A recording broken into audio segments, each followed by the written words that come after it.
It is Class Creatives. So in this course, we're going to heavily use reference, and we're going to work with figuring out how to create an animation of this first swing attack. I brought in some reference here in the image plane. Basically, I retimed some of these swings, a couple different two different takes, one stepping forward and one in place, and I've modified this in Premiere so that we kind of can see a character stepping forward and a character in place. What I'm going to do in this course is I'm going to actually animate the character stepping forward, and we're going to take a look at possibly modifying some motion capture for the second swing, or possibly the third one. We'll take a look at what we have to work with, but the main thing that we want to pay attention to is just the timing here of the extremes, and planning ahead for how we're going to move forward by breaking these attacks up into 3 different movements. One other thing that we do want to keep in mind is that when we do have our attack, our first swing is going to, in this particular video, we're kind of planning where we're going to be going ahead with the combo, but you do have to remember with gameplay animations, when you do have an attack like this and the user doesn't press the button again, this first attack will need to go back to the idle position. So we do have to plan where these extreme poses are going to blend. In this case, most likely an extreme overshoot pose similar to this top one is most likely what we would end up using for the combo to blend this pose in with the second attack here. Quick pause to tell you a little bit about Class Creatives. They offer a top-ranked game design curriculum online.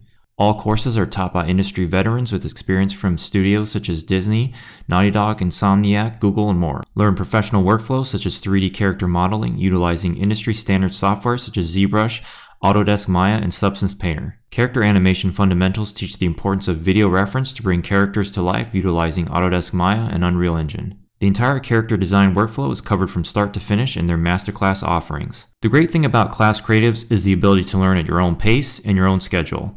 Get started today for free with the link in the description.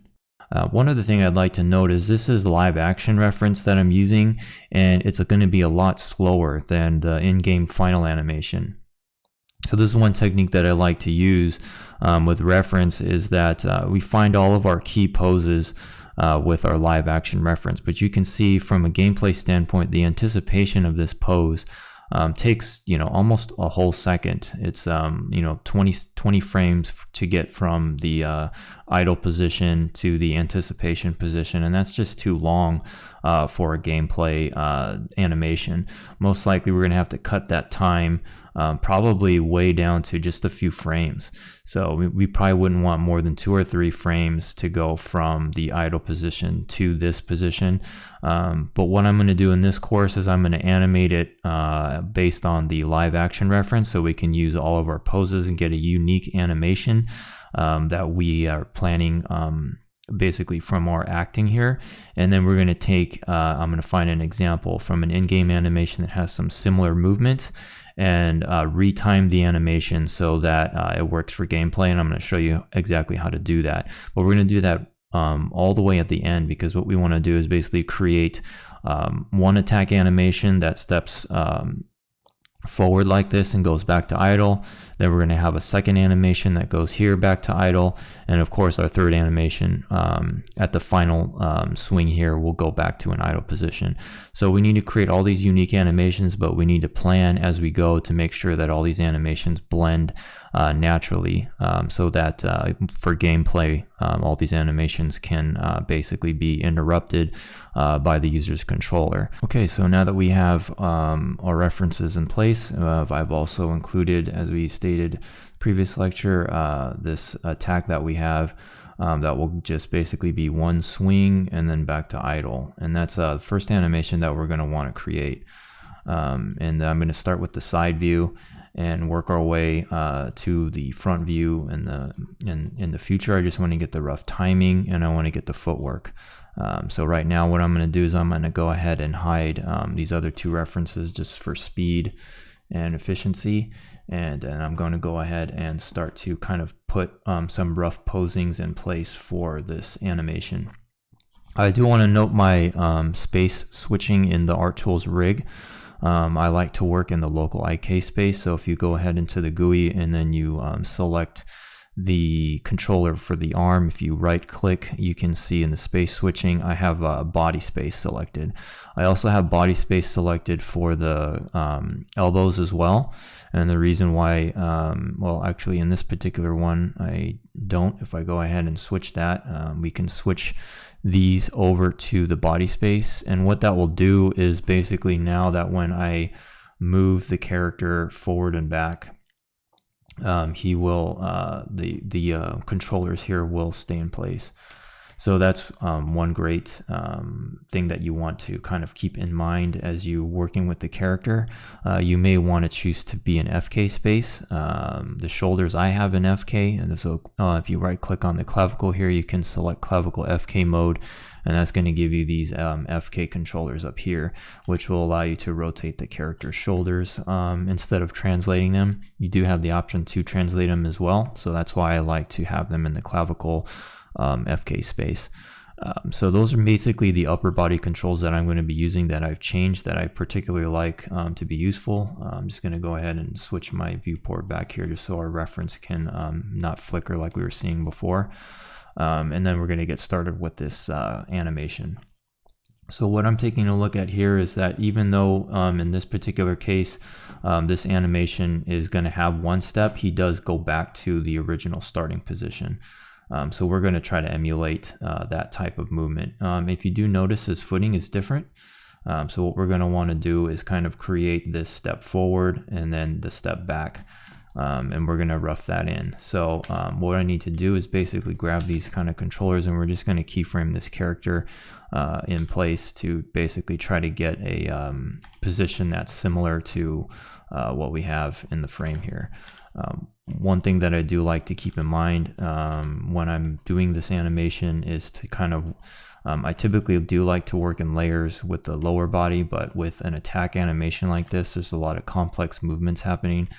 I'll try to set my extreme poses with my character and just basically try to pick out the overall rough movements with the character's movements from the reference, so that basically I can kind of get a rough timing in place for some natural movements. I also have some footing that's a little bit different here, so I'm going to just kind of rough in basically where these poses are going to be taking place. It's pretty straightforward on what we can do to basically get the character to step forward into kind of a natural position. I am going to be looking a little bit at the front view as I pose out this character.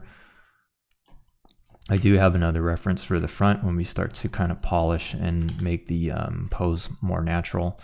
But for now, I'm just going to basically rough this in. One of the settings that I do like to have, if you noticed, I was selecting this and it's not rotating. You will want to make sure that your spine is in FK mode. So when you go ahead and right click that and turn it into FK, then you'll be able to kind of rotate your character. So it's a couple things to keep in mind when you start posing out the mannequin character. It is kind of in an IK default state, and that's mainly because it's kind of set up to handle motion capture. And typically for their particular rig, the IK settings tend to be the default. So just keep that in mind as you're working with this character.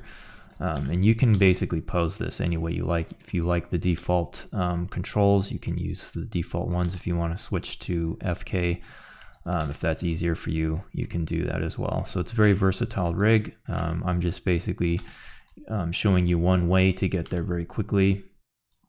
And of course, there's many different ways to get the results. So I basically just want to kind of create this anticipation pose. So there's a couple critical poses that are absolutely necessary. as you know, for animation. And the anticipation pose is one that a lot of my students can forget, and oftentimes that is kind of the one of the reasons why an animation can be not as strong or have as much power as it can. The anticipation pose is extremely important for the character to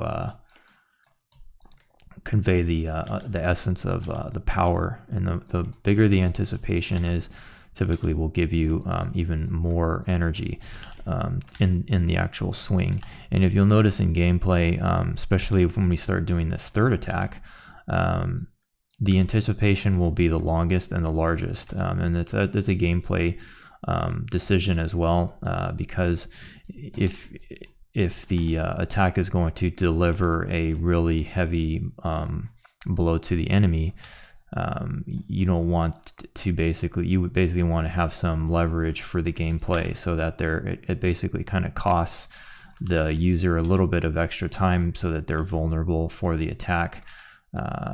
So it basically giving that anticipation will deliver more damage, but the user will basically also be exposed for a little bit longer to create some damage to kind of even out some of the gameplay elements of it.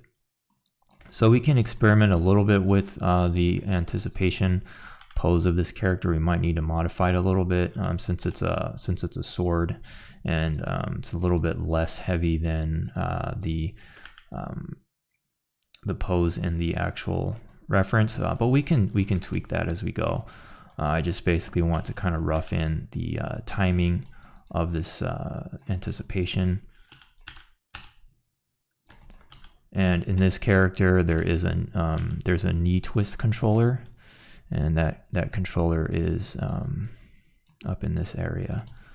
Actually, probably don't want to rotate with that controller. There's actually a pivot, and that's the one we were using. We can change that later, but the pivot the pivot will allow for a little bit of a cleaner transition. So you will want to try to use that pivot to try to get that pose.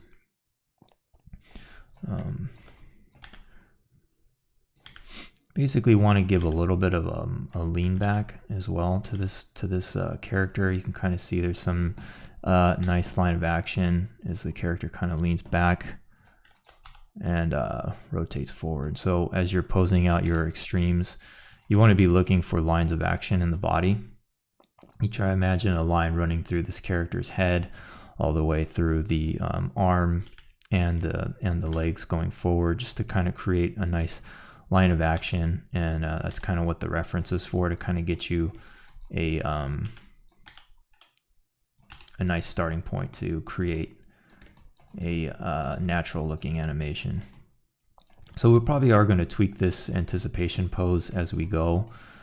So I'm not going to get too heavy-handed on that arm for now. We're going to see how it blends, and there's probably going to be some gimbling and some adjustments that we're going to need to do as we move forward with the second attack. One other thing you do want to keep in mind is try to keep that head looking forward at all times. And as we approach the front view reference a little bit later, we'll make this look even more natural. So that's kind of a rough in for the first kind of anticipation pose. Do kind of want to give a little bit of weight to this sword, and that's kind of the first step. So you notice I'm not adding any breakdowns. I'm not really adding any additional footwork. I'm just trying to rough in the whole body, and I'm keying all of my controls at the same time. I'm working in kind of a layered approach to make sure that my character is keyed at all these frames, so that it'll also be easy for us to retime everything when we start refining this animation, moving with the combos and some of the other complex movements that are going to be coming into place. So that's really the first anticipation pose that we need to kind of create. Obviously it's not 100% perfect, but it's a good starting point for us to start blending in some of these other animations. So the next part of the module, we'll start to look at the actual hit position which will be this pose here, and we'll do that in the next lecture. And don't forget to like and subscribe, and we'll see you in the next one. Perfect.